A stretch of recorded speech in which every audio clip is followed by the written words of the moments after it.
오늘은 16과 예수님의 전도 계획, 순종, 그러죠?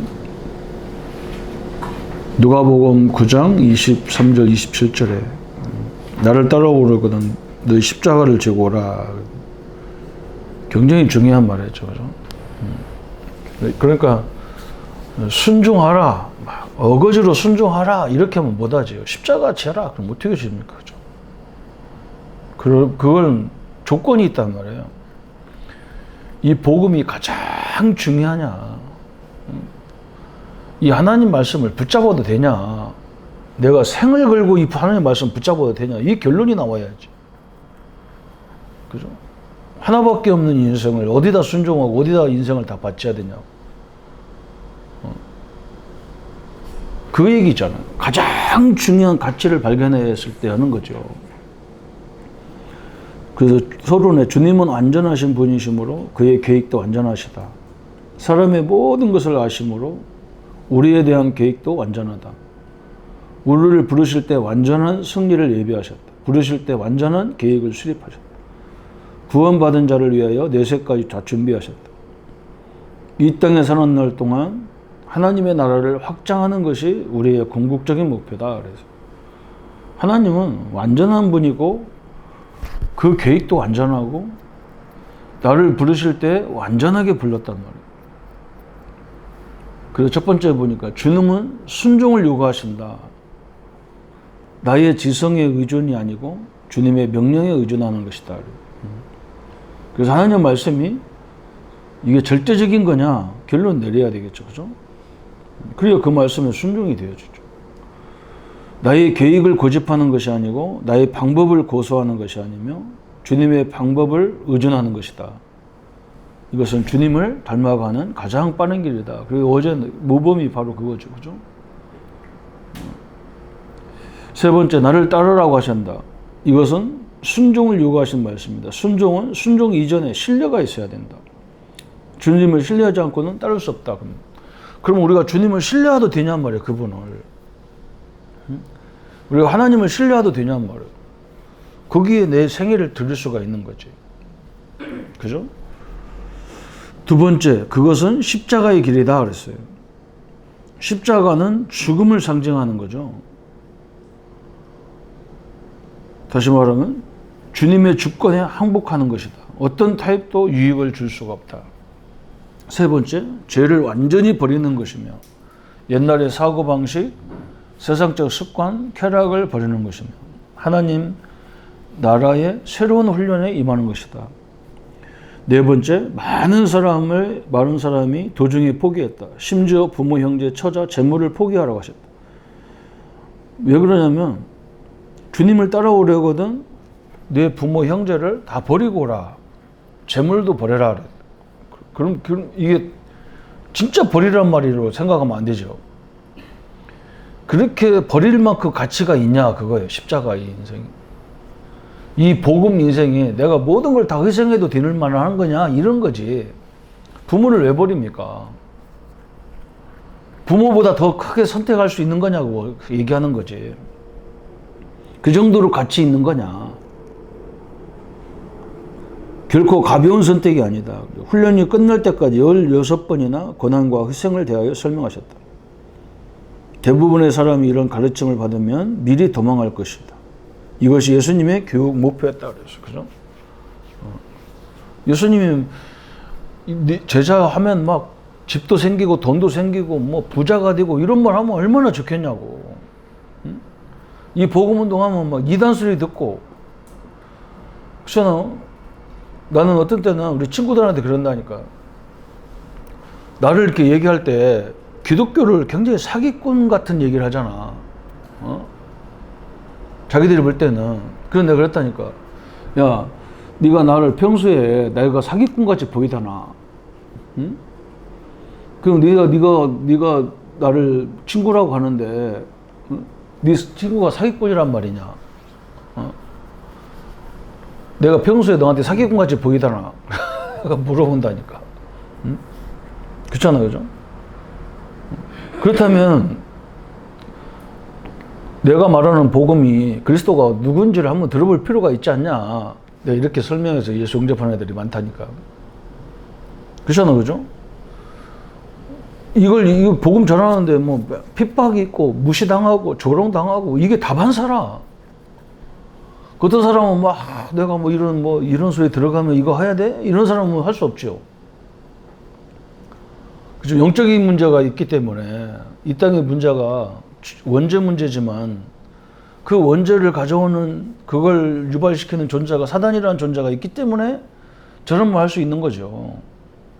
근데 우리가 그걸 모르고 막 내가 무시당하고 조롱당하고 이러면 막 화가 나고 막 저 사람이 못 알아들어 못 깨달아서 그렇구나 이래야 되는데 그 성도들하고 싸우는 사람도 있잖아.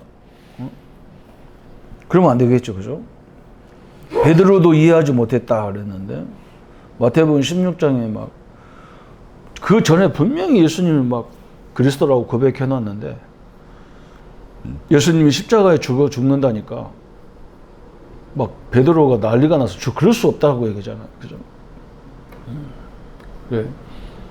예수님이 십자가에 죽으셔야 우리가 구원받는 거고, 그죠? 내가 죽어야 우리는 내가 죽어야 구원받는 게 아니고 내가 죽어야 하나님이 나를 인도하게 돼 있는 거고. 또 가장 가치 있는 것이 복음이라는 걸 받기 때문에 내가 죽는 거지. 그래서 이걸 사역할 때는 그래서 예수님이 뭐 똑똑한 사람보다 배경 좋은 사람보다 거의 막 갈릴리 호수에서 막 고기 잡는 사람들을 선택한 이유가 배운 사람들 가진 사람은 자존심이 상해서 못 한다니까 이게 화나서 못 한다니까 뭐 열나서 이 복음에 이 결단이 안 내려진 사람은 못해요. 말 같다는 소리 했었고 그러면 뭐 얼마나 희한합니까, 그죠? 그래서 그 세 번째 나왔죠. 그러나 그 영광, 그죠? 이것을 깨닫고 십자가의 비밀을 아는 사람은 그 영광이 엄청나다 그랬어요. 그 영광은 생명과 부활과 세계 복음화다. 십자가의 메시지를 이해하지 못하면 전도자의 위치를 이해할 수 없다. 가장 중요한 걸 발견했다는 것을 전 세계가 다 가지고 있는데 이 복음 하나가 없어서 안 된다. 저 사람이 다 갖고 있는데 복음 하나만 없다. 그래서 솔직히 말하면 그 원죄 문제 속에 있는 사람은 그죠? 이 구원 못 받은 사람은요, 사실은 그 사람이 어떤 것을 해도 그게 올바른 게 아니에요. 그리고 칼빈 목사님 그랬잖아요. 그죠? 해적선 탄 사람은, 해적선에 있는 사람은 그 안에 착한 사람도 많아요. 그죠? 해적이라고 해서 다 악한 놈만 있는 게 아니에요. 그 몇 사람이 그냥 악한 놈이 몇 명 들어있는 거지. 거기서 해적도 밥 해주는 식당 봉사자나 청소해주는 사람이에요. 그 사람들 다 나쁜 사람은 아니에요. 근데 칼빈이 어떻게 생각했냐면 원죄를 해결하지 못한 사람은 해적선에 있는 사람이라는 거예요. 거기서 착한 사람도 그 착한 게 아니에요. 그잖아, 그죠? 엄청난 거예요. 그 선행이 아니에요, 거기는. 그 사람들한테는 선행이라 불러도 진짜 나중에 가보면 전체적으로는 악이지. 그러니까 사도 바울도 그렇게 사람들이 좋아하는 철학을, 지식을, 그래 좋아하는 지식을 가지고 뭐라 했느냐면 그건 헛된 속임수라 그랬잖아요. 해적선 안에서 그 원죄 문제 안에서 갖고 있는 지식은 별 의미가 없는 거예요. 그 결과로 세상이 이렇게 되잖아. 응? 뭐 잘 살면 된다고 해서 뭐 엄청나게 개발을 해놓고 발전했는데 지금 이 재앙 보세요. 이거 돌이킬 수도 없는 재앙이 계속 들이닥치는 거예요. 종의 자리에 승리하는 비밀을 이해하지 못한다는 사람들이 종의 자리에서 승리하는 비밀, 그죠? 이게 굉장히 중요하거든요. 종의 자리, 그죠? 천국에서 큰 자가 누구인지 깨닫지 못했다. 천국에서는 큰 자가 누구예요? 이 영혼 구원한 사람, 이 복음 전하는 사람이 제일 큰 자예요. 큰 교회 목사가 큰 사람이 아니라니까. 그 사람은 그 큰 교회 관리하냐고 전도 한 번도 못했어. 베드로와 제자들은 처음에는 그 영광을 알지 못하여 다시 고기 잡으러 갔다. 그것은 그의 목적을 깨닫지 못했기 때문이다. 그래서 네 번째, 엄청난 영광은 순종을 요구한다. 순종은 교리가 아니고 생애를 바치는 것이며 그때부터 진리를 알게 한다. 요한복음 14장 15절 21절에 원인과 결과, 그죠? 그거 나왔잖아요, 그죠? 예, 거기 비유가 뭐가 나왔냐면, 예, 창수와 비가, 그죠? 이 비가 와 보니까 진짜 우리가 어떻게 보면 저 홍수 때문에 지금 뭐 사람들이 굉장히 굉장히 심한 고통을 당하고 있는데, 사실은 이제 피해자한테는 굉장히 미안하지만 비가 와봐야 이 집이 잘못 졌는지 잘 졌는지를 알잖아요. 그죠? 우리 신자들이 문제가 와봐야 이 사람이 신앙이 말씀 위에 세워졌는지 모래 위에 세워졌는지를 안다니까. 그죠? 그래서 여러분 모르는 거예요. 누가 저렇게 소초 뭐 서울에 뭐 제일 우리나라에서 뭐 제일 좋은 지역 아니야. 뭐 돈 많은 사람들 뭐 차가 막 몇 억짜리 차가 막 줄비한 동네가 홍수 나와서 저렇게 난리 날 줄 누가 알냐. 그게 대단한 도시처럼 보였는데 우리가 보니까 뭐 완전 세계에서 제일 취약지 그 사는 거예요. 아주 그냥 지옥에서 사는 거도 뭐. 그거 똑같은 얘기잖아. 우리도 마찬가지예요. 그래서 문제가 왔을 때 우리가 뭐 너무 막 그거 갖고 당황할 것도 없어. 이게 잘못된 거잖아. 그럼 그거 고치라고 주는 거지. 거기 상처받으라고 주는 게 아니잖아. 그죠? 응? 서울에 사람들이 다 몰려 살아가지고 집이 없으니까 막 다 지하방으로 들어가서 사는 게 그게 지금 얼마나 그 문제냔 말이야. 그게. 홍수 나 보니까 이제 반지하에서는 못 살게 해야 되겠다 이런 게 나오잖아요.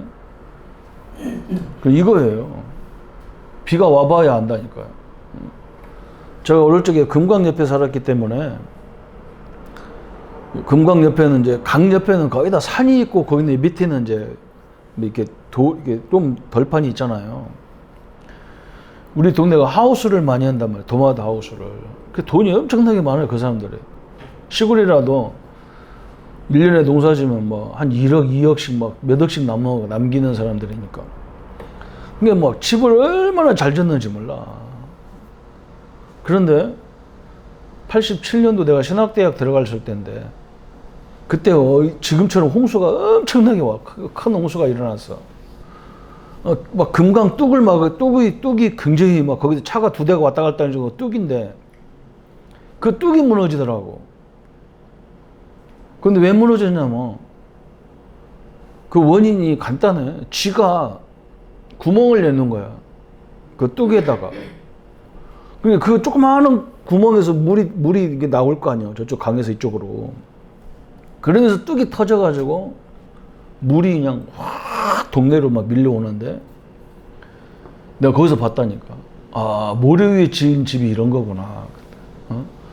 물이 이게 확 돌잖아, 이렇게 오면서. 도는데 집을 쭉 오다가 집에 딱 닥치면은 이게 물이 확 돈단 말이야. 확 도는데 집이 봉 떴다가 확 가라앉으면 강속으로 쏙 들어가 버려. 그 엄청나게 좋은 집들이 다 들어가 버려. 그게 반석 위에 앉아서 그러죠. 그래서 63빌딩이나 우리나라 100층 이렇게 몇십씩 들어가는 데는 지하를 얼마만큼 파느냐면 그 지하 반석이 나올 때까지 거기다 파잖아, 땅을. 거기다가 집을 져야 지진이 와도 흔들리지 않는다는, 무너지지 않는다는 거죠. 우리가 말씀 위에 예수님이 그러는 거예요. 십자가라는 내가 죽어도 될 만큼 이 그리스도에 대한 가치를 발견했냐 안 발견했냐 이게 중요한 거예요. 그 십자가에다가 딱 내가 초점을 안 맞추면 조금만 어려워도 흔들리는 거예요. 그래서 예수님이 죽음을 그렇게 강조한 거예요. 이걸 못 견디는 사람 같으면 빨리 집에 가라는 거예요. 그 사람은 필요가 없으니까. 주님이 먼저 순종의 본을 보이시고 세계를 살리셨잖아. 그죠? 예수님 십자가 죽으니까 구원의 역사가 시작됐잖아요. 똑같아요. 우리가 죽어야 구원의 역사가 완성이 되는 거예요. 나 때문에 구원받는 게 아니고 사역의 완성이죠. 십자가는 세계를 살리고 하나님의 뜻을 이루는 결정적인 헌신이었다. 예수님은 죽기 위해 오셨으나 살아서 승천하셨다. 여기서 마지막에 나왔죠. 왜 성장치 못하고 전도에 무기력한가? 그것은 불순종 때문이다. 순종의 원리는 세계복음화의 확실한 단계이다. 그랬어요. 그래서 항상 사역할 때마다 이걸 깨달아야 돼. 저 사람 다 가지고 있는데 이게 확실하지 않다. 이걸 생각해야 돼. 이거 한 가지만 없다. 그래야 돼요. 저 사람이 아무것도 없어서 내가 가르치는 게 아니라 딱 복음만 없어. 저 사람이 복음을 알고 있는데 복음의 그 가치를 몰라. 거의 대부분 사람들이. 그래서 자꾸 흔들리는 거거든. 그걸 놓고 이제 사역을 해야 되는 거지. 근데 우리가 뭐 가르칠 게 뭐 있는데 우리가 뭐 성도들보다 부족한 게 얼마나 더 많은 게 우리인데 우리는 그리스도의 증인이지 다른 증인이 아니라. 그래서 이 순종 굉장히 중요한 원리죠. 순종. 하나님의 축복을 누리도록 주의 역사가 함께 하기를 바랍니다. 주님 감사합니다. 예수님의 십자가를 보면서 하나밖에 없는 또 한 번밖에 없는 우리 인생을 이 복음의 이 가치를 발견할 정도로 응답의 시간 되게 하여 주옵소서.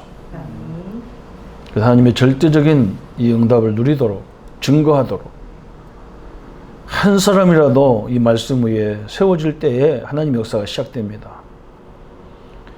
다시 말하면 이 복음의 가치가 내가 죽어도 될 만큼 이 가치를 발견한 자를 통해서 주님은 역사하셨습니다.